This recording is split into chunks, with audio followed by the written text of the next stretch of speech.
Hello everyone, welcome to beamless education point. तो आज का जो हमारा टॉपिक होने वाला है कल्चर मीडिया के बारे में होने वाला है। आज हम लोग कल्चर मीडिया के इंट्रोडक्शन के बारे में बात करेंगे और कल्चर मीडिया के टाइप्स के बारे में बात करेंगे। कल्चर मीडिया का यूज़ हम लोग कहाँ कहाँ करते हैं और कैसे हम लोग कोई कल्चर मीडिया जो है उसको प्रिपेयर करते हैं लैब में। इन सारे टॉपिक्स को आज हम लोग इसमें कवर करने वाले हैं इस लेक्चर में। तो आप लोग ये लेक्चर पूरा देख के जाइएगा और बीच बीच में कुछ हम आपको की पॉइंट्स बताएंगे जिनको आप लोग नोट डाउन कर लीजिएगा, जो आपके कॉम्पिटिटिव एग्जाम में और यूनिवर्सिटी एग्जाम में आपकी बहुत हेल्प करने वाले हैं। तो आइए सबसे पहले हम लोग बात करते हैं कल्चर मीडिया के इंट्रोडक्शन के बारे में। तो जो कल्चर मीडिया होती है, जो पहला पॉइंट लिखा है उसमें लिखा है culture media is a nutrient media used in laboratory to grow, isolate and maintain microorganism like bacteria and fungi. Means कि हमारी जो कल्चर मीडिया है वो क्या है, एक न्यूट्रिएंट मीडिया है जिसका यूज हम लोग लैब में करते हैं। किस पर्पस के लिए? ग्रोथ के लिए और आइसोलेशन के लिए। किसकी? माइक्रो ऑर्गेनिज्म की। मतलब कि हम लोग लेबोरेटरी में जब हम कल्चर मीडिया की प्रिपरेशन करते हैं तो उसका मोटिव क्या होता है कि जो हमारी बैक्टीरिया है उसकी ग्रोथ चेक करने के लिए, और बैक्टीरिया जो है वो उसको आइसोलेट कराने के लिए।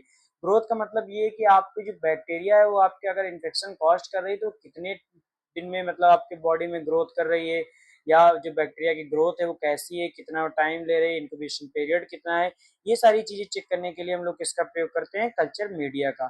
और आइसोलेट का मतलब होता है कि जैसे कि हम कोई मिक्स्ड सिंपल है तो उसमें किसी एक पर्टिकुलर एक बैक्टीरिया को अलग करके उसको आइडेंटिफाई करना ही आइसोलेट कहलाता है। तो इन सब पर्पज से हम लोग कल्चर मीडिया का प्रिपेयर करते हैं लैब में। फिर जो सेकंड पॉइंट लिखा है वो लिखा है nutrient material prepared from the for the growth of microorganism laboratories called culture media. अभी आपको मैंने बताया कि जब हम लोग कोई न्यूट्रिएंट मटेरियल प्रिपेयर करते हैं लैब में किसी भी माइक्रो ऑर्गेनिज्म की ग्रोथ के लिए, तो उस न्यूट्रिएंट मटेरियल को हम लोग क्या कहते हैं? Culture media. अब कल्चर मीडिया यूज किस लिए होती है? तो कल्चर मीडिया का यूज हम लोग करते हैं किसी भी कोई भी जैसे इन्फेक्टेड मटेरियल है तो उसका जो पॉजिटिव एजेंट है उसको डिटेक्ट करने के लिए। मीन्स कि अगर कोई हमारे बॉडी में डिजीज हुई है तो उस वो किस बैक्टीरिया के कारण या किस फंजाई के कारण हुई है, अगर उसको हमें डिटेक्ट करना है तो हम लोग क्या करते हैं? कल्चर मीडिया का यूज करते हैं for the better identification of bacteria या पॉजिटिव एजेंट। फिर हम लोग सेकंड जो हमारी स्लाइड है उसमें मैंने ऐड किया है कि बेसिक कॉन्स्टिट्यूट। मीन्स कि जब हम कल्चर मीडिया प्रिपेयर करते हैं तो हमें कौन कौन सी चीजें हैं जो आवश्यकता पड़ती है कल्चर मीडिया को प्रिपेयर करने के लिए। तो सबसे पहली जो नीड है वो क्या है? वाटर। अब वाटर की नीड क्यों पड़ती है? क्योंकि water as a source of oxygen and hydrogen work करता है। मीन्स कि हमें जो वाटर का यूज करते हैं वो किस लिए यूज करते हैं? कि वो हमें ऑक्सीजन और हाइड्रोजन प्रोवाइड करे। हाइड्रोजन और oxygen both are useful for the preparation of culture media, so we are use oxygen and hydrogen। अब डिस्टिल लिखा है डिस्टिल वाटर इज सुटेबल। अब डिस्टिल वाटर क्यों सुटेबल है हमारे मतलब कल्चर मीडिया की ग्रोथ, कल्चर मीडिया प्रिपेयर करने में? तो डिस्टिल वाटर जो होती है, डिस्टिल वाटर जो होता है वो उसमें इम्प्योरिटीज जो होती हैं वो लेस होती हैं। और दूसरा जो इसका की पॉइंट है वो है कि माइक्रो ऑर्गेनिज्म जो होते हैं वो हमारे अनवांटेड ग्रोथ नहीं करते हैं। मीन्स अगर हम अदर वाटर यूज करते हैं तो ये चांसेस रहते हैं कि अनवांटेड ग्रोथ भी बैक्टीरिया की हो जाएगी। अगर अनवांटेड ग्रोथ होगी बैक्टीरिया की तो क्या हमारी जो आइडेंटिफिकेशन है या जो हमारा डायग्नोसिस वो सही से होगा? नहीं होगा। तो इसीलिए हम लोग डिस्टिल वाटर का यूज करते हैं क्योंकि इसमें माइक्रो ऑर्गेनिज्म की अनवांटेड ग्रोथ नहीं होती है। और जो हमारा मीडिया यूज करते हैं उसका जो हमारा पीएच है वो भी मेंटेन रहता है, क्योंकि प्योर वाटर होगा तभी हमारा गुड रिजल्ट आएगा। तो इसलिए हम लोग डिस्टिल वाटर का यूज करते हैं। और डिस्टिल वाटर में ऑक्सीजन और हाइड्रोजन का सोर्स प्रोवाइड कराता है। ऑक्सीजन का सोर्स प्रोवाइड करता है, तो ऑक्सीजन का सोर्स प्रोवाइड कराता है तो जो हमारी एनारोबिक माइक्रो ऑर्गेनिज्म है वो अच्छे से ग्रोथ कर पाते हैं क्योंकि उन्हें ऑक्सीजन की नीड होती है। और हाइड्रो H2O को क्यों यूज करते हैं? क्योंकि H2O को यूज इसलिए करते हैं क्योंकि बहुत सारे हमारे जो पाउडर्स हैं, अगार है, उनको जो डिसॉल्व करने के लिए यूज करते हैं, तो इसीलिए हम लोग वाटर का यूज करते हैं कल्चर मीडिया में। फिर जो सेकंड है वो अगार है। तो अगार का यूज हम लोग मेनली जो करते हैं वो इसलिए करते हैं कि जो हमारी मीडिया है वो सॉलिड हो जाए। मतलब हम लोग जब लिक्विड कोई डिसॉल्व करते हैं तो लिक्विड स्टेज में होती है, उसको सॉलिडिफाइंग करने के लिए हम लोग क्या करते हैं? अगार का यूज करते हैं। पर अगार जो है वो सॉलिड मीडिया को सॉलिड कर देता है पर वो किसी भी तरह का न्यूट्रिएंट नहीं प्रोवाइड करता है मीडिया का। तो जो तीसरा नंबर पे हम लोग इलेक्ट्रोलाइट्स का यूज़ करते हैं। इलेक्ट्रोलाइट्स जो है हमारे मीडिया की जो ऑस्मोटिक बैलेंस है, एंजाइमेटिक एक्टिविटीज़ है, उनको क्या करता है मेंटेन करके रखता है। पीएच को कंट्रोल करके रहता है, सेल स्ट्रक्चर जो है उसको सपोर्ट करता है। और जो हमारे कल्चर मीडिया में जो मेटाबॉलिक फंक्शन होते हैं, मीन्स की जो हमारी मेटाबॉलिक एक्टिविटीज़ होती हैं, उनको भी इलेक्ट्रोलाइट्स जो है बैलेंस करके रखता है और उनके फंक्शन को प्रॉपर तरीके से होने देता है, मतलब करवाता है। फिर बात करते हैं फोर्थ नंबर पे पेप्टॉन। पेप्टॉन वाटर का यूज हम लोग इसलिए करते हैं क्योंकि इसमें पेप्टॉन वाटर का यूज इसलिए करते हैं कि it is a complex mixture of partial digested protein. It is used in culture media for support bacterial growth, helps enzyme production. Means की जो पार्शियल डाइजेस्टेड प्रोटीन होती हैं, प्रोटीन्स को स्मॉल स्मॉल पीसेस में क्या कर देती हैं, ब्रेक डाउन कर देती हैं, जिससे कि हमारे जो माइक्रो ऑर्गेनिज्म हैं उन्हें न्यूट्रिएंट जो है वो इजीली अवेलेबल हो जाता है। अब देखो हमारी जो प्रोटीन्स हैं अगर लार्ज लार्ज में रहेंगी तो वो उन्हें इजीली ऑब्जर्व नहीं कर पाएंगे हमारे माइक्रो ऑर्गेनिज्म, पर अगर वो स्मॉल स्मॉल पीसेस में हो जाएंगी तो जो हमारे माइक्रो ऑर्गेनिज्म है वो जो न्यूट्रिएंट है, जो प्रोटीन है, वो उसको इजीली ऑब्जर्व कर पाएंगे। इसीलिए हम लोग पेप्टॉन वाटर का यूज करते हैं। ये क्या करता है, जो हमारी मीडिया है उसको न्यूट्रिएंट रिच बनाने का काम करता है। क्या करता है, न्यूट्रिएंट रिच बनाने का करता है, मतलब जो हमारा न्यूट्रिएंट उसमें यूज हो रहा है हमारी मीडिया में, उसको ये क्या करता है, ऐसा कैपेबल करता है कि हमारी जो माइक्रो ऑर्गेनिज्म है, मतलब जिसका हम लोग ग्रोथ कराना चाह रहे हैं, वो उसे इजीली ऑब्जर्व कर पाए। इसलिए हम लोग पेप्टॉन वाटर का यूज करते हैं। फिर हम लोग यूज करते हैं मीट एक्सट्रैक्ट। मीट एक्सट्रैक्ट का यूज करते हैं।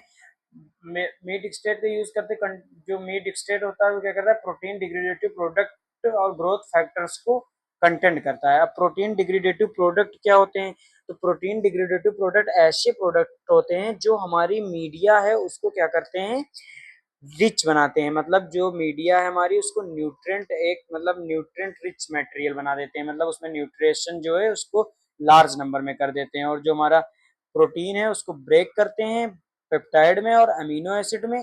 फिर जो हमारा प्रोटीन ब्रेक हो जाता है अमीनो एसिड और पेप्टाइड्स में, तो उसके जो मॉलिक्यूल्स होते हैं वो छोटे छोटे हो जाते हैं। क्या होते हैं, छोटे छोटे मॉलिक्यूल्स होते हैं। अब मैंने अभी आपको बताया जब छोटे मॉलिक्यूल्स हो जाएंगे तो जो हमारे माइक्रोब्स हैं यानी कि माइक्रो ऑर्गेनिज्म है वो उससे इजीली क्या करेंगे, ऑब्जर्व कर लेंगे। तो इसीलिए हम लोग मीट एक्सट्रैक्ट और पेप्टॉन वाटर का यूज करते हैं। फिर बात करते हैं ब्लड एंड सीरम। तो ब्लड एंड सीरम का यूज हम लोग इसलिए करते हैं क्योंकि ब्लड एंड सीरम जो है वो हमें एक्स्ट्रा न्यूट्रिएंट प्रोवाइड कराता है। क्या करता है, एक्स्ट्रा न्यूट्रिएंट प्रोवाइड करता है। अब हमारे कुछ बैक्टीरिया होते हैं जो फास्टिडियस बैक्टीरिया होते हैं, उन्हें एक्स्ट्रा न्यूट्रिएंट की आवश्यकता होती है। तो अब उन्हें एक्स्ट्रा न्यूट्रिशन की आवश्यकता होती है तो हम उन्हें क्या प्रोवाइड कर देते हैं, ब्लड और सीरम, जिससे उन्हें एक्स्ट्रा न्यूट्रिशन मिल सके और वो अच्छे से और इजिली और कम समय में ग्रोथ कर पाएँ। तो मतलब कम समय में और अच्छे से ग्रोथ कर पाएँ। यूजुअली जो है 5 से 10% लोग सी ब्लड का यूज़ करते हैं as a nutrient material, but कुछ के जो हमारी मीडिया होती है उनमें हम सीरम का यूज़ भी करते हैं। तो एक मीडिया होती है लोफर सीरम मीडिया, जिसमें हम लोग सीरम का यूज़ करते हैं।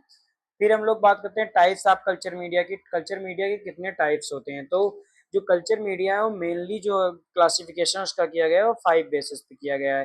पहला आपका है बेस्ड ऑन फिजिकल स्टेट, इसके बेस पे बेस्ड ऑन फिजिकल स्टेज। और जो दूसरा है वो केमिकल कंपोजिशन के बेस पे। तीसरा हमारा जो है वो फंक्शन के बेस पे।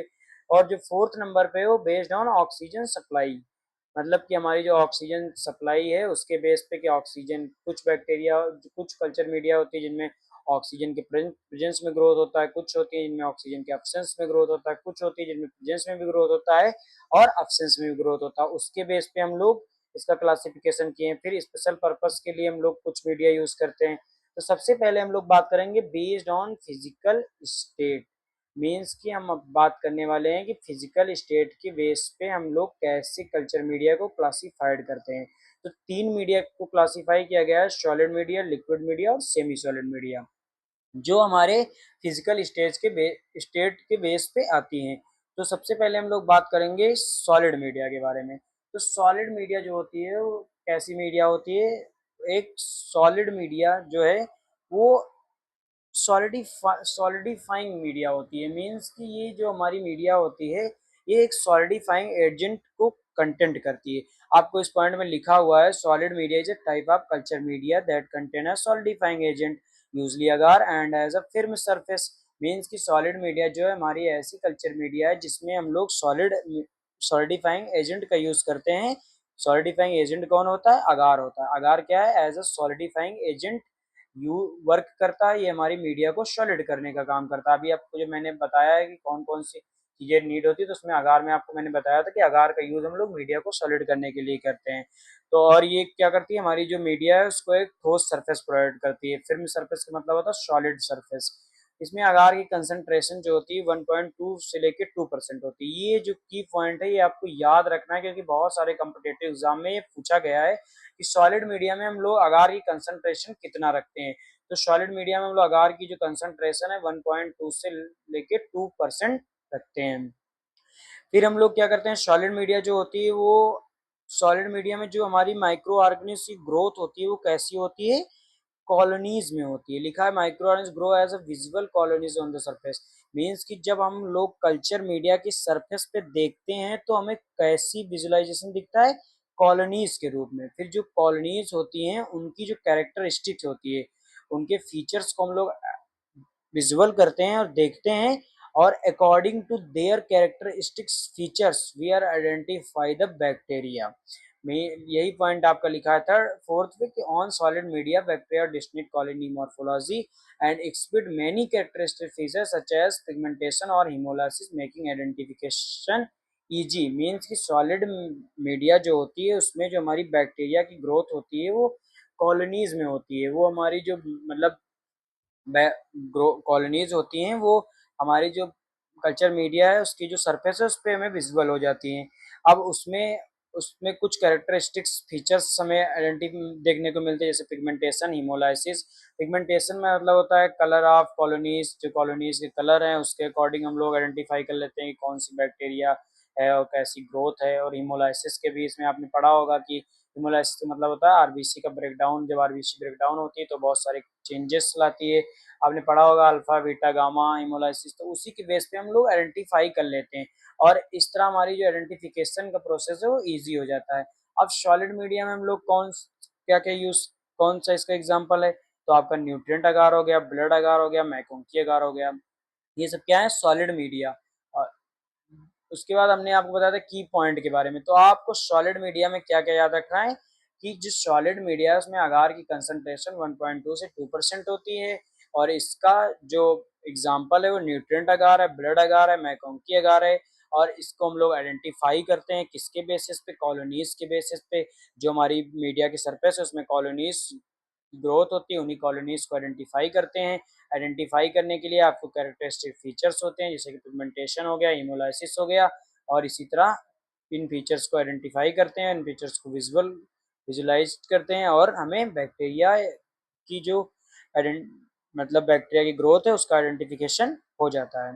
फिर इसीलिए लिखा है अगार बेस्ड होती है, और माइक्रो ऑर्गेनिज्म जो होते हैं वो कॉलोनीज के तरह ग्रो करते हैं। मतलब कॉलोनीज के रूप में माइक्रो ऑर्गेनिज्म ग्रो करते हैं, और ये अगार बेस्ड मीडिया होती है। फिर हम लोग बात करेंगे कि इस मीडिया का यूज हम लोग कहाँ करते हैं। तो अभी आपको बताया मैंने कॉलोनी मॉर्फोलॉजी स्टडी करने के लिए, जैसे कि पिगमेंटेशन, हिमोलाइसिस की स्टडी करना है तो हमें कॉलोनी मॉर्फोलॉजी सॉलिड मीडिया का यूज करेंगे।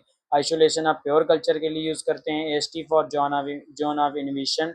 मीन्स कि एसटी में हम लोग इसका यूज करते हैं जब हम लोग को जोन ऑफ इनविशन चेक करना होता है। आप लोगों ने पढ़ा होगा एसटी में कि जोन ऑफ इनविशन आ जाता है, तो उसको हम लोग आइडेंटिफाई करने के लिए भी कल सॉलिड मीडिया का यूज करते हैं। सीएफयू काउंट करने के लिए, मतलब कॉलोनी फॉर्मिंग यूनिट जो होती हैं उनको काउंट करने के लिए भी हम लोग सॉलिड मीडिया का यूज करते हैं। अब नेक्स्ट हम लोग बात करेंगे प्रिपरेशन कैसे करते हैं सॉलिड मीडिया का। तो ये बहुत अच्छा सा डायग्राम मैंने लगा दिया, ये डायग्राम आप लोग प्रिपेयर कर लेना। इससे आपको अच्छे मार्क्स मिलेंगे आपके यूनिवर्सिटी एग्जाम में। और ये एकदम इजी डायग्राम है, ये आप लोग बना सकते हैं अपने रफ कॉपी में, अपनी फेयर कॉपी में बना लेना, जिससे आपको अच्छे मार्क्स मिलेंगे। और ये पेपर में आप बना के आना अगर आपकी मीडिया पूछी जाती है तो। क्या करेंगे? सबसे पहले हम लोग आइए बात करते हैं कि कैसे प्रिपेयर करते हैं हम लोग सॉलिड मीडिया को।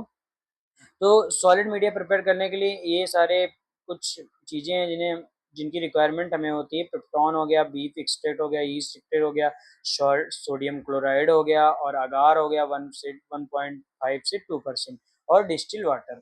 अब हम लोग कैसे प्रिपेयर करेंगे तो ये आपको डायग्राम में दिख रहा होगा। आप आइए समझते हुए चलते हैं कैसे कैसे हम लोग प्रिपेयर करेंगे एक मीडिया को, सॉलिड मीडिया को। पहले सबसे पहले हम लोग क्या करेंगे, accurate weight all the ingredient of the medium as per the formula.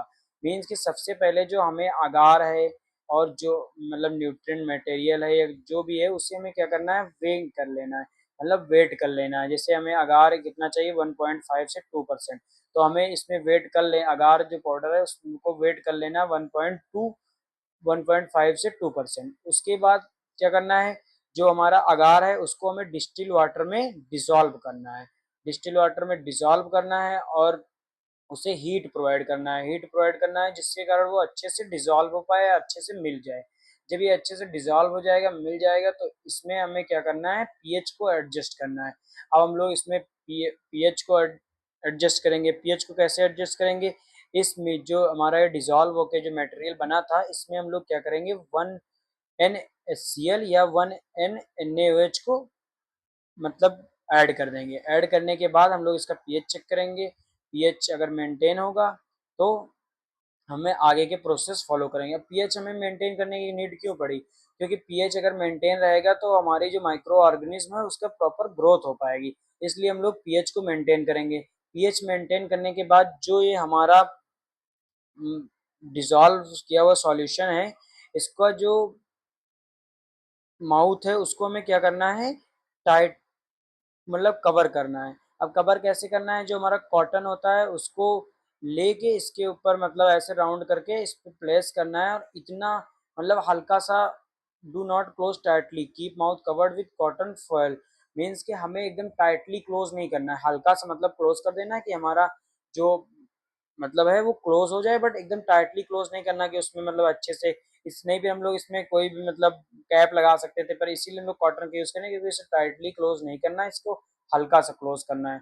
तो हम लोग क्लोज कर देंगे। उसके बाद ये जो हमारा इस डिसॉल्व किया हुआ सॉल्यूशन है प्रिपेयर किया हुआ, इसे हम लोग क्या करेंगे, स्टेलाइज करेंगे। स्टेलाइज करने के लिए हम ऑटोक्लेव का यूज करेंगे 121 डिग्री सेल्सियस पर 15 psi प्रेशर और 15 मिनट के लिए। अब हम लोग स्टेलाइजेशन प्रोसेस क्यों करते हैं, क्योंकि जो स्टेलाइजेशन प्रोसेस इसलिए करते हैं कि जो हमारे माइक्रो ऑर्गेनिज्म है वो किल हो जाएं, और माइक्रो ऑर्गेनिज्म या स्पोर्स हैं जो भी हमारे वो किल हो जाएं अच्छे से, क्योंकि माइक्रो ऑर्गेनिज्म स्पोर्स अगर किल हो जाएंगे तभी तो हमारी बैक्टीरिया की ग्रोथ तो हो पाएगी अच्छे से।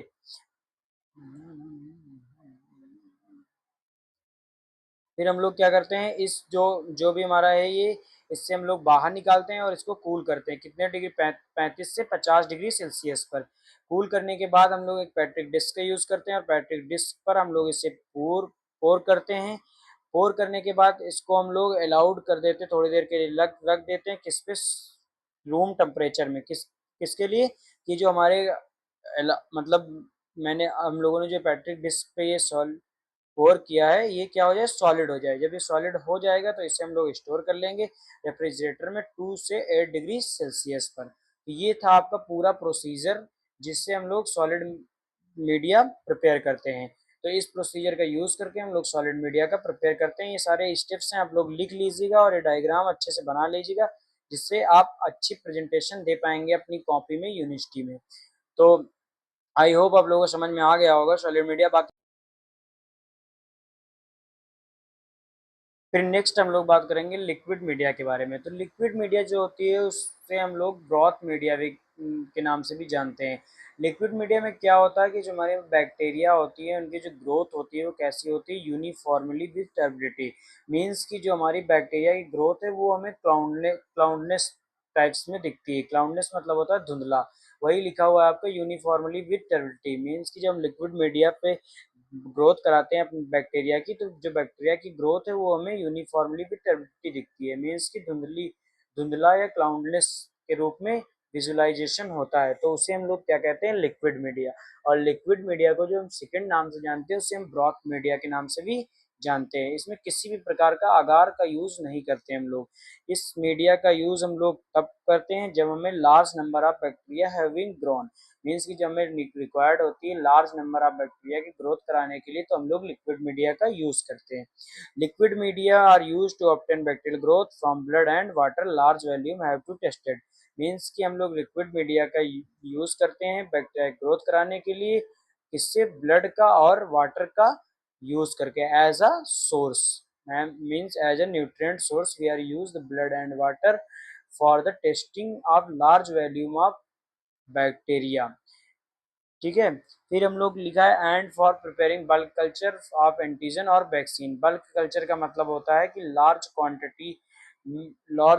क्वांटिटी में जो हमें एंटीजन और वैक्सीन के कल्चर कराना होता है तो हमें रिक्वायरमेंट होती है लिक्विड मीडिया की। मीन्स कि जब हम कोई भी वैक्सीन की प्रिपरेशन करते हैं तो हमें लिक्विड मीडिया की रिक्वायरमेंट होती है for the bulk culture of the bacteria. Means कि बैक्टीरिया की कल्चर कराने के लिए, क्योंकि लिक्विड अब वैक्सीन के प्रिपरेशन करें तो हमें बहुत सारी बैक्टीरिया होंगी जिनकी ग्रोथ कराना होगा, क्योंकि तभी तो हमें पता चलेगा कि बैक्टीरिया की ग्रोथ हो रही है कि नहीं हो रही है अच्छे से। उसी के बेस पे हम लोग वैक्सीन प्रिपेयर करेंगे, तो उसी लिए हम लोग लिक्विड मीडिया का यूज़ करते हैं, क्योंकि इसमें लार्ज नंबर ऑफ बैक्टीरिया की ग्रो एक साथ में हो जाता है। तो और इसमें अगार की कंसंट्रेशन 0.0% रहती है। तो आपको ये बात ध्यान रखना है कि लिक्विड मीडिया में हम लोग किसी भी प्रकार का आगार का यूज नहीं करते हैं। लिक्विड मीडिया को ब्रॉथ मीडिया के नाम से भी जानते हैं। लिक्विड मीडिया में जो हमारी कॉलोनीज की ग्रोथ होती है और जो हमारी बैक्टीरिया की ग्रोथ होती है वो कैसी होती है, यूनिफॉर्मली विद टर्बिडिटी के रूप में। और इसमें हम लार्ज नंबर ऑफ बैक्टीरिया का यूज बैक्टीरिया की ग्रोथ कराने के लिए यूज करते हैं। लिक्विड मीडिया में हम लोग ब्लड एंड वाटर का यूज करते हैं एज अ न्यूट्रिएंट मटेरियल, और इसका यूज हम लोग एंटीजन और वैक्सीन की प्रिपरेशन के लिए भी करते हैं। अब इसके एग्जांपल की बात करें तो पेप्टॉन वाटर हो गया, आपका न्यूट्रिएंट ब्रॉथ हो गया, ये सब क्या है, लिक्विड मीडिया है। फिर हम लोग यूज की बात करते हैं, ये लो आपको दिख रही होगी लिक्विड मीडिया कुछ ऐसी होती है। वो उसमें हम लोग क्या कर रहे थे, उसको प्रिपेयर करने के लिए फ्लास्क का यूज कर रहे थे, और इसको हम लोग टेस्ट ट्यूब में भी टेस्ट ट्यूब का यूज करके प्रिपेयर कर सकते हैं। फिर लिखा यूज ऑफ लिक्विड मीडिया, तो लिक्विड मीडिया का यूज हम लोग किस लिए करते हैं, वैक्सीन प्रिपरेशन करने के लिए, एंटीजन प्रिपेयर करने के लिए, और जब हमें large number of sample test करने को होता है तब भी हम लोग लिक्विड मीडिया का यूज करते हैं। फिर हम लोग बात करते हैं प्रिपरेशन ऑफ लिक्विड मीडिया या ब्रॉथ मीडिया। लिक्विड मीडिया के प्रिपरेशन कैसे करेंगे। सबसे पहले आपको जो क्या करना है, take require amount of dehydrated media, example nutrient broth powder. Means की जो हमारा न्यूट्रिएंट ब्रॉथ पाउडर है उसको हम लोग वेट करेंगे जितना हमें रिक्वायरमेंट होगी। उसके बाद जब ये पाउडर है इसे हम लोग मिक्स करेंगे डिस्टिल वाटर में, और इस डिस्टिल वाटर में लिखा है add the powder into measured distil water. Means हम लोग जो मेजर्ड किया हुआ पाउडर है उसको डिस्टिल वाटर में डिसॉल्व करेंगे, मिक्स करेंगे प्रॉपरली। ग्लास रॉड का यूज करके हम लोग इसे मिक्स करेंगे प्रॉपरली कि कम्प्लीटली डिसॉल्व हो जाए। अच्छे से मिक्स करेंगे तो ये कम्प्लीटली डिसॉल्व हो जाएगा। फिर ये हीट करेंगे, और इतना मतलब हमें एक प्रॉपर तरीके से हीट करना है, ज़्यादा इसे हीट प्रोवाइड नहीं कराना है। हीट करके हम लोग इसको कम्प्लीटली डिसॉल्व कर लेंगे अच्छे से। उसके बाद इसका हम लोग क्या करेंगे, इस सॉल्यूशन को जो हमारा डिसॉल्व किया हुआ सॉल्यूशन है इसमें हम लोग क्या करेंगे, इसका पीएच चेक करेंगे।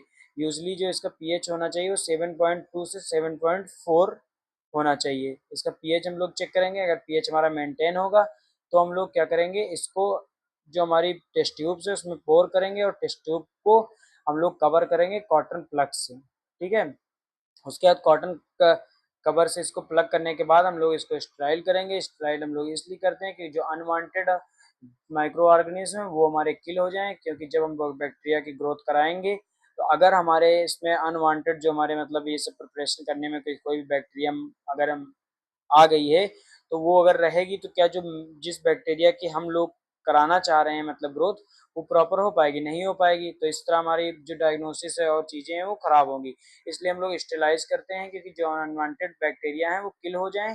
फिर हम लोग इस जो प्रिपेयर्ड किया हुआ हमारा लिक्विड मीडिया है उसको अलाउ करते हैं कि ये रूम टेम्परेचर पे कूल हो जाए। उसके बाद हम लोग इसको प्रॉपरली स्टोर करते हैं लेबल करके, नेम, डेट और बैच, मतलब जिस डेट में हम लोग प्रिपेयर कर रहे हैं उसका और कौन सी मीडिया है उसका, और बैच मतलब जो संख्या इसको फेंक देंगे। फिर हम लोग इसमें कुछ इंपॉर्टेंट पॉइंट्स का बात रखते हैं कि जो हमें टेक्निक्स का यूज़ कर रहे हैं वो अवॉइड कंटामिनेशन। मीन्स कि जो हम लोग ये ले रहे हैं अगार, जो भी हम मतलब ब्रॉथ में पाउडर ले रहे हैं इसमें जो हम लोग ये यूज़ कर रहे हैं प्लेट मेजर करने के लिए, ये क्या होनी चाहिए, कंटामिनेटेड नहीं होनी चाहिए। जो हम फ्लास्क यूज़ कर रहे हैं प्रॉपरली ये डिसइंफेक्टेंट होने चाहिए। और जो जितने भी हम लोग इक्विपमेंट यूज़ कर रहे हैं वो प्रॉपर डिसइंफेक्टेंट होने चाहिए, मतलब उसमें कोई सी भी तरह का कंटामिनेशन नहीं होना चाहिए। जो हीट कर रहे हैं हम लोग वो ओवर हीट नहीं होनी चाहिए, पीएच हमारा मेंटेन होना चाहिए। और जो हमारे ट्यूब्स हैं वो लेबल होने चाहिए, मतलब नाम और डेट से। ये सारी बातों को हम लोग ध्यान रख के प्रिपेयर करेंगे लिक्विड मीडिया को लैब में। तो ऐसे लिक्विड मीडिया प्रिपेयर होती है। अब इस लिक्विड मीडिया में हमें जिस भी बैक्टीरिया की ग्रोथ करानी है उसको हम लोग इसमें इंजेक्ट करेंगे और अपनी ग्रोथ वाला प्रोसीजर फॉलो करेंगे और बैक्टीरिया की ग्रोथ कराएंगे। तो ये था लिक्विड मीडिया। फिर हम लोग बात करते हैं सेमी सॉलिड मीडिया के बारे में। आपको मैंने बताया था कि on the basis of physical state the bacteria culture media are classified into three types: solid media, liquid media और सेमी सॉलिड मीडिया। तो दो टाइप्स आपने पढ़ लिया, उनका प्रिपरेशन कैसे होगा वो भी देख लिया। अब हम लोग तीसरा जो है वो उस पर बात करेंगे कि जो हमारा फिजिकल स्टेज के बेस पे जो तीसरा नंबर पे था वो है सेमी सॉलिड मीडिया। ये क्या है, इसके प्रिपरेशन कैसे करते हैं, यूज कैसे करते हैं, वो सब हम लोग बात करेंगे। तो लिखा हुआ है for special purpose where agar is added to media in concentration that are too low to solidifying them. Means कि सेमी सॉलिड मीडिया जो होती है उसमें हम लोग क्या करते हैं, अगार का यूज़ करते हैं। पर अगार की जो कंसंट्रेशन होती है वो कैसी कितनी होती है, लो होती है। मीन्स कि जब हम वहाँ पे यूज़ कर रहे थे सॉलिड मीडिया में तो वहाँ पे कंसंट्रेशन कितनी थी, 1.5 से लेकर 2%। पर सेमी सॉलिड मीडिया में हम लोग क्या करते हैं, 2.0 से 0.2 से 0.5% यूज़ करते हैं अगार का for the preparation of semi solid media. अब सेमी सॉलिड मीडिया का यूज़ हम लोग किस लिए करते हैं, सब सेमी सॉलिड मीडिया का यूज़ हम लोग करते हैं कि डेमोन्स्ट्रेट करने के लिए कि जो हमारी मोटाइल और नॉन मेटाइल बैक्टीरिया हैं उनको, मतलब मोटाइल और नॉन मोटाइल बैक्टीरिया की आइडेंटिफिकेशन करने के लिए हम लोग सेमी सॉलिड मीडिया का यूज़ करते हैं। सेमी सॉलिड मीडिया के एग्जांपल की बात करें तो सिम सल्फाइड इंडोल इमोटिलिटी, ये कैसी मीडिया है, सेमी सॉलिड मीडिया है। तो आपको इस पूरी सेमी सॉलिड मीडिया में कौन सी बातों का ध्यान रखना है, तो आपको सबसे पहली जो बात है वो ये रखनी है कि इसमें हम लोग 0.2 से 0.5% अगार का यूज़ करते हैं for the preparation of semi solid media. और इसमें क्या करते हैं, हम लोग डेमोन्स्ट्रेट करते हैं बैक्टीरिया की मोटिलिटी को। On the basis of motility we are identify bacteria motile और नॉन मोटाइल। मोटाइल और नॉन मोटाइल बैक्टीरिया जो है उसकी भी आइडेंटिफिकेशन करने के लिए करते हैं कि हमारी बैक्टीरिया मोटाइल है कि नॉन मोटाइल है। फिर हम लोग बात करते हैं use of semi solid media. तो बैक्टीरियल मोटिलिटी टेस्टिंग के लिए करते हैं cultivation of micro aerophilic flick. Micro aerophilic का मतलब होता है जो लार्ज O2 नीड्स, मतलब जिसमें हमें लार्ज अमाउंट में O2 की नीड होती है, उसे माइक्रो लिखा है तो लार्ज होगा कि स्मॉल होगा। माइक्रो मीन्स होता है स्मॉल, एरोफ्लिक मतलब एरोफ्लिक मीन्स ऑक्सीजन, मतलब कि ऐसी बैक्टीरिया का कल्टीवेशन कराने के लिए यूज़ करते हैं जिसमें हमें लेस नंबर पे ऑक्सीजन की रिक्वायर्ड होती है। मतलब कुछ बैक्टीरिया होती है जिन्हें ऑक्सीजन की रिक्वायरमेंट तो होती है पर लेस नंबर में होती है, तो उसमें हम लोग क्या करते हैं, माइक्रो एरोफ्लिक, उसमें हम लोग क्या करते हैं, सेमी सॉलिड मीडिया का यूज़ करते हैं। किसका यूज़ करते हैं, सेमी सॉलिड मीडिया का यूज़ करते हैं। और बायोकेमिकल टेस्टिंग के लिए यूज़ करते हैं, सेल कल्चर स्टडी के लिए यूज़ करते हैं। फिर हम लोग बात करते हैं प्रिपरेशन के। तो इसका जो प्रिपरेशन है उसका पूरा जो प्रोसीजर है वो जो आपका सॉलिड मीडिया आपने प्रिपेयर किए थे वैसे ही है, बस इसमें बात ध्यान ये रखना है कि जो इसमें हम लोग अगार यूज़ कर रहे हैं उसकी कंसंट्रेशन जो है या उसका जो परसेंटेज है वो चेंज है। तो ये बात आपको ध्यान रखनी, बाकी जो भी पूरा प्रोसीजर है वो सेम एज इसकी तरह है आपका, उसके सेम एज आपका सॉलिड मीडिया की तरह है। फिर हम देख सकते हैं, आप लोग हम लोग पहले वेट करेंगे, उसके बाद इसको डिज़ोल्व करेंगे। तो डिज़ोल्व करने के बाद इसको मिक्स करेंगे, मिक्स करने के बाद हीट प्रोवाइड करेंगे, कम्प्लीटली डिज़ोल्व हो जाएगी। फिर इसका पीएच चेक करेंगे। फिर इसको हम लोग क्या करेंगे, उसको हम लोग और सेकेंड पॉइंट क्या है, उसको पैट्रिक डिस्क में पोर करते थे, इसको हम लोग किस में करेंगे, क्योंकि सेमी सॉलिड है, ना लिक्विड है ना सॉलिड है, सेमी सॉलिड है। तो इसको भी हम लोग क्या करते हैं, टेस्ट ट्यूब में इसको पोर करेंगे। उसके बाद पोर करने के बाद इसको हम लोग प्लग से कैप करेंगे, कैप करने के बाद स्टाइल करेंगे, स्टाइल करने के बाद कूल करेंगे, कूल करने के बाद इस मीडिया को हम लोग रेडी रेडी हो जाएगी मीडिया यूज़ करने के लिए और मोटिलिटी टेस्ट करने के लिए।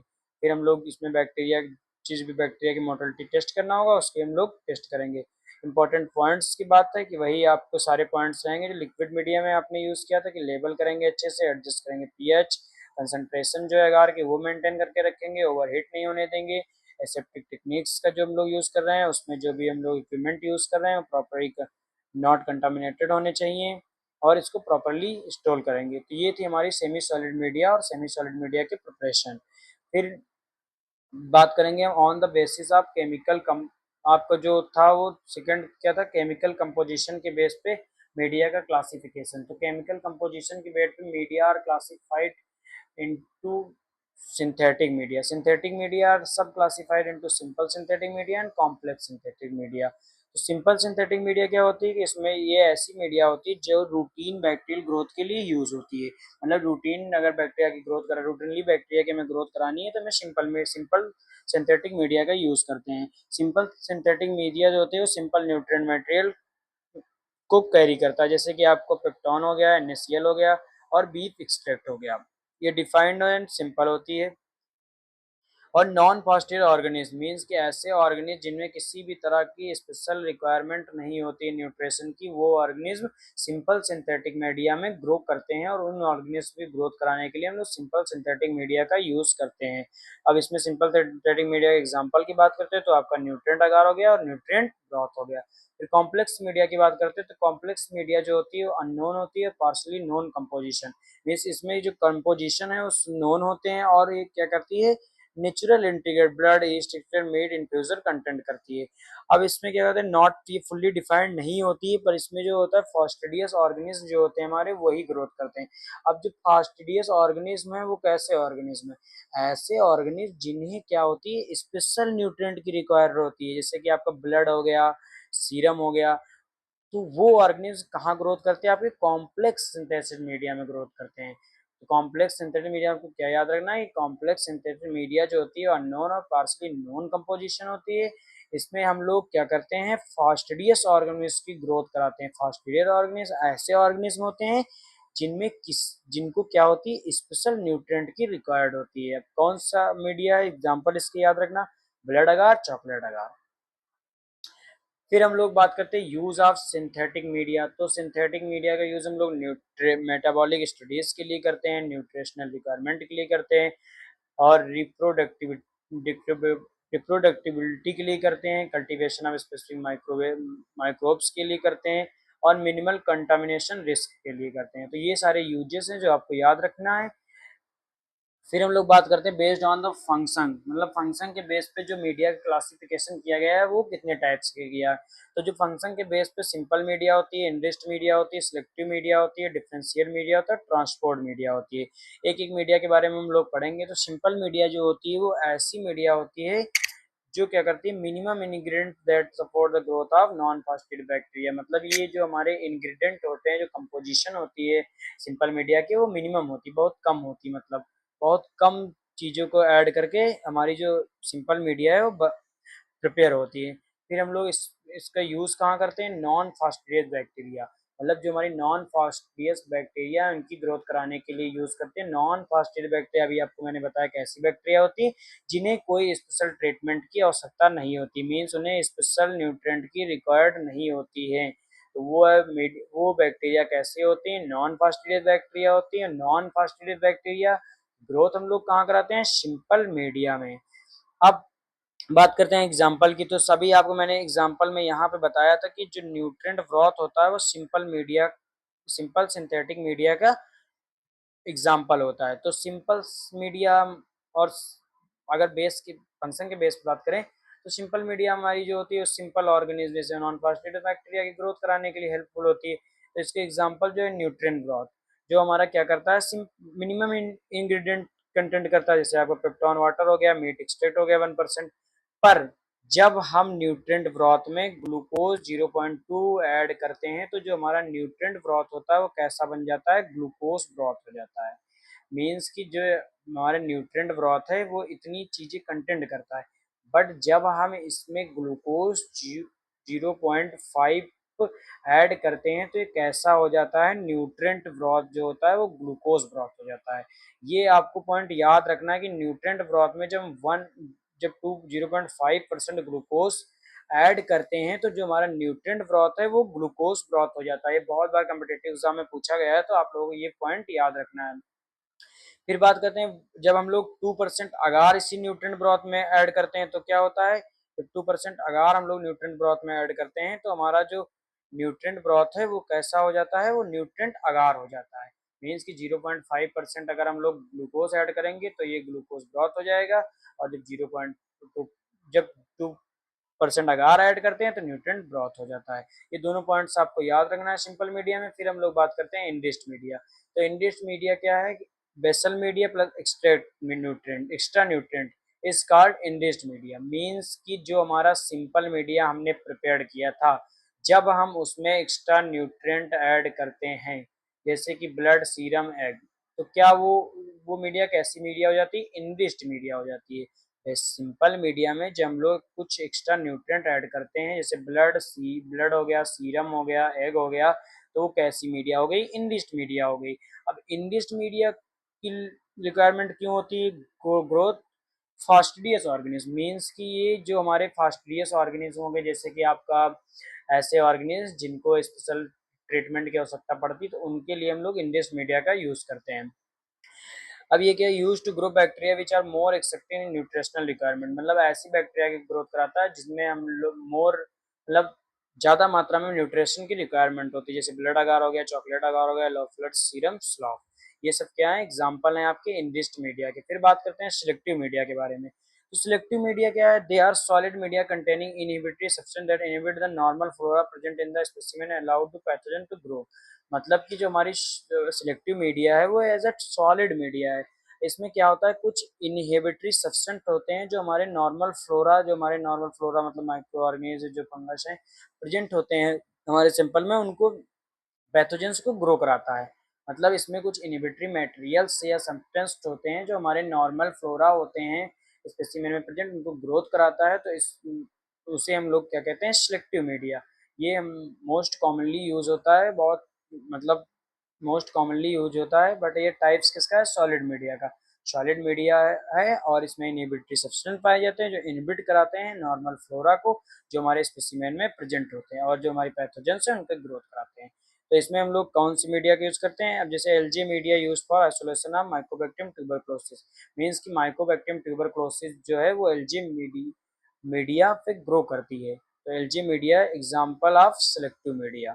फिर TCHS agar is used for isolation of विब्रो species, means TCHS जो अगार है वो विब्रो स्पीसीज के लिए यूज करते हैं हम लोग सिलेक्टिव मीडिया में।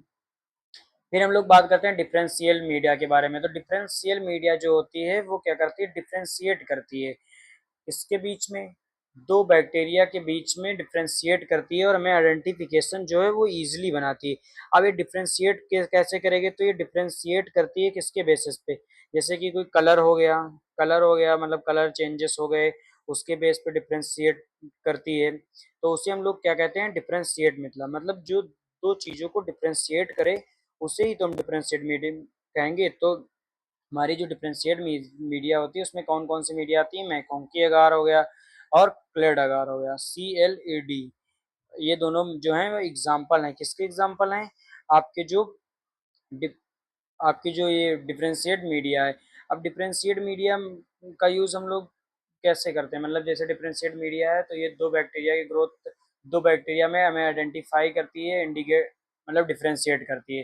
किस कैसे डिफरेंशिएट करती है? इंडिकेटर्स का यूज करके। अब इंडिकेटर्स का मतलब जैसे कि सो कलर चेंजेस ऑन और रिएक्शन, मतलब कोई कलर चेंज दिखाएगा या रिएक्शन दिखाएगी, मतलब जैसे कोई हेमोलाइसिस हो गया या पिगमेंटेशन हो गया, और कलर चेंज मतलब कोई कलर चेंज मतलब कलर के बेसिस पे।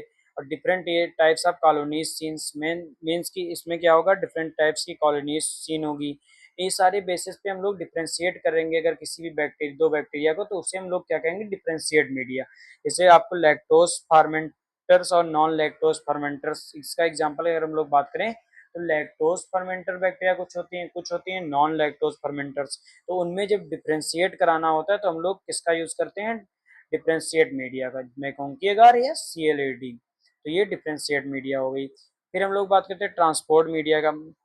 तो ट्रांसपोर्ट मीडिया लिखा है preserve the viability of micro organism in the specimen but not allow multiplication, means जो ट्रांसपोर्ट मीडिया है वो हम लोग यूज करते हैं किसी भी स्पेसिमेन या किसी भी सैंपल्स को ट्रांसफर करने के लिए, कि उसको ट्रांसफर भी कर दें और उसमें बहुत सारी चीज़ों को ध्यान रखना पड़ता है। जैसे लिखा विएबिलिटी ऑफ माइक्रो ऑर्गेनिज्म, मतलब ये प्रिजर्व करता है हमारी माइक्रो ऑर्गेनिज्म की विएबिलिटी को। विएबिलिटी मतलब होता है सूक्ष्म जीव की जो जीवित रहने की या ग्रो करने की कैपेसिटी होती है। मतलब जो हमारे माइक्रो ऑर्गेनिज्म है उन्हें उन्हें जीवित रहने और उनकी ग्रोथ की जो कैपेसिटी है उसको क्या करती है, मेंटेन करती है। मतलब अगर हमने कोई स्पेसिमेन कलेक्ट किया है तो उसमें जो भी माइक्रो ऑर्गेनिज्म बैक्टीरिया प्रेजेंट है वो उसकी जो मतलब लाइव मतलब जीवित रहने की कैपेसिटी है उसको मेंटेन करके रखती है ट्रांसपोर्ट मीडिया। लिखा है specimen but not allow multiplication, मतलब ये हमारी उसकी मतलब जो हमारा माइक्रो ऑर्गेनिज्म है उसको जीवित रहने की कैपेसिटी को तो मेंटेन करता है, पर ये अलाउड नहीं करता है कि वो ग्रोथ करे या मल्टीप्लाई करे, मतलब संख्या उनकी जो हो इंक्रीज हो, वो मल्टीप्लाई करके डिवाइड होके वो ग्रोथ ले लें अपनी और ग्रोथ कर लें, तो ये अलाउड नहीं करता है ये। इसीलिए हम लोग ट्रांसपोर्ट मीडिया का यूज करते हैं mostly for the transport of the sample. अब इसमें कौन कौन सी मीडिया है, लिखा है Pike's media for streptococcus, MS media, Stuart's media, ये सारी मीडिया हैं जिनका हम लोग यूज करते हैं ट्रांसपोर्ट करने के लिए सिंपल को। तो ट्रांसपोर्ट मीडिया जो है वो हमारी माइक्रो ऑर्गेनिज्म की जो लिविंग की कैपेसिटी है वो मेंटेन करके रखता है और उससे मल्टीप्लाई होके उसे कैपेसिटी है उसके इंक्रीज नहीं होने देते हैं नंबर्स को। अगर हम लोग मतलब नंबर्स इंक्रीज होंगे तो हमारी डायग्नोसिस सही नहीं आएगी, तो इसीलिए हम लोग ये ट्रांसपोर्ट मीडिया का यूज करते हैं। फिर हम लोग बात करते हैं आगे on the basis of oxygen supply, मतलब ऑक्सीजन सप्लाई के बेस पे हमारी जो मीडिया का क्लासिफिकेशन किया गया है वो कितने टाइप्स के किया गया। तो जो हमारा ऑक्सीजन की सप्लाई के बेस पे हमारी जो कल्चर मीडिया है वो तीन टाइप्स के होती हैं, एरोबिक, एनारोबिक और फैकल्टेटिव एनारोबिक। अब जो हमारी एरोबिक मीडिया होती है, ये चार्ट पेपर आप लोग बना लीजिएगा, बहुत अच्छा चार्ट पेपर है जो मैंने इसमें ऐड किया है। इसमें आपको पूरा डिफ्रेंशिएट करने में इजीली और एकदम अच्छा कंटेंट मिल रहा है। जैसे कि आप मतलब ये सारे पॉइंट्स अगर याद कर लेंगे और ऐसे बना देंगे तो आपको एक प्रॉपर तरीके से बहुत जल्दी आपको ये रिवाइज हो जाएगा और याद हो जाएगा। जैसे लिखा है एरोबिक और एनारोबिक, फैकल्टेटिव एनारोबिक, ये आपके तीन टाइप्स हैं जो on the basis of oxygen supply culture media को क्लासिफाइड किया गया है। अब ये फीचर्स हैं, इन फीचर्स के बेस पे इनको डिफ्रेंशिएट किया गया है। तो पहला फीचर है आपका ऑक्सीजन रिक्वायरमेंट, जो हमारी एरोबिक होती है उनमें क्या होती है, ऑक्सीजन की रिक्वायर होती है, और जो हमारी एनारोबिक मीडिया कल्चर मीडिया होती है उनमें किसी भी तरह के ऑक्सीजन की रिक्वायर्ड नहीं होती है। और जो हमारी फैकल्टेटिव होती है उनमें ऑक्सीजन वो उनकी जो ग्रोथ होती है वो ऑक्सीजन पे भी, ऑक्सीजन के प्रेजेंस में भी हो सकती है और एब्सेंस में, मतलब ये बहुत दोनों ऑक्सीजन के प्रेजेंस में भी और एब्सेंस में भी ग्रो कर सकते हैं। फिर क्या होता है इसमें जो हमारी मेटाबॉलिक एक्टिविटीज होती हैं ग्रोथ करने के लिए उसमें हमें ऑक्सीजन की नीड होती है, पर इसमें जो मेटाबॉलिक और जो भी हमारी मतलब एक्टिविटीज होती है उसमें किसी प्रकार के ऑर्गेनिज्म की आवश्यकता नहीं होती है, जो हमारी एनारोबिक बैक्टीरिया होती हैं। अब एनारोबिक बैक्टीरिया कौन कौन सी होती हैं, जो हमारी एनारोबिक बैक्टीरिया हैं वो क्लॉस्ट्रिडियम टेटेनी हो गई, क्लॉस्ट्रिडियम बेटुलिनम हो गया, और बैक्ट्रोइड्स फ्रेंजिलिस, ये सारी क्या है हमारी एनारोबिक बैक्टीरिया हैं। इन बैक्टीरिया की ग्रोथ के लिए हमें ऑक्सीजन की नीड नहीं होती है, ऑक्सीजन के एब्सेंस में ये ग्रोथ करती हैं। अब एक ग्रोथ इनकी जो, और जो हमारा फैकल्टेटिव एनारोबिक होता है इसमें क्या होता है ये ऑक्सीजन के प्रेजेंस में भी ग्रोथ कर लेती हैं और ऑब्सेंस में भी ग्रोथ कर लेती हैं। ठीक है, तो यही तो पॉइंट लिखे हुए हैं तीनों को, आपको समझ में आ गया होगा। फिर आपको लिखा है site of growth in thioglycollate broth, means की थायोग्लाइकोलेट ब्रॉथ में एरोबिक, एनारोबिक और फैकल्टेटिव जो हमारी कल्चर जो हमारे बैक्टीरिया हैं उनकी ग्रोथ कैसे होती है। तो जो ग्रोथ होती है हमारी एरोबिक बैक्टीरिया की वो टॉप पे देखने को मिलती है। जब हम लोग मतलब ग्रोथ कराते हैं और जब चेक करते हैं तो जो टॉप पे हमारी ट्यूब होती है उसके टॉप पे देखने को ग्रोथ मिलती है। इसमें क्या होता है हमारे नीचे आपके बॉटम में ग्रोथ देखने को मिलेगी। और जो हमारा फैकल्टेटिव एनारोबिक मीडिया है उसमें क्या होता है हमारी ट्यूब है उसमें आपको पूरी ट्यूब में कहीं भी ग्रोथ देखने को मिलती है। ठीक है, तो फिर इसके एग्जाम्पल की बात करें तो एरोबिक मीडिया सूडोमोनास हो गया, माइकोबैक्टीरियम हो गया, बैसिलस स्पीसीज हो गई, ये सब क्या है एरोबिक एरोबिक बैक्टीरिया है, उनकी एग्जाम्पल है। एनारोबिक की बैक्टीरिया भी बताया आपको, और फैकल्टेटिव एनारोबिक जो है उनकी एग्जाम्पल के बारे में बात करें तो इकोलाई हो गया, स्टेफाइलोकोकस ऑरियस हो गया, सल्मोनेला टाइफी हो गया। तो ये सारी बैक्टीरिया जो होती हैं वो क्या है फैकल्टेटिव एनारोबिक होती हैं और इनको हम लोग क्लासीफाई करते हैं ऑक्सीजन सप्लाई के बेस पे। ठीक है, फिर हम लोग कैरेक्टरिस्टिक्स की बात करते हैं तो वही लिखा है कि आपका जो use oxygen as the final electron acceptor generally more efficient growth.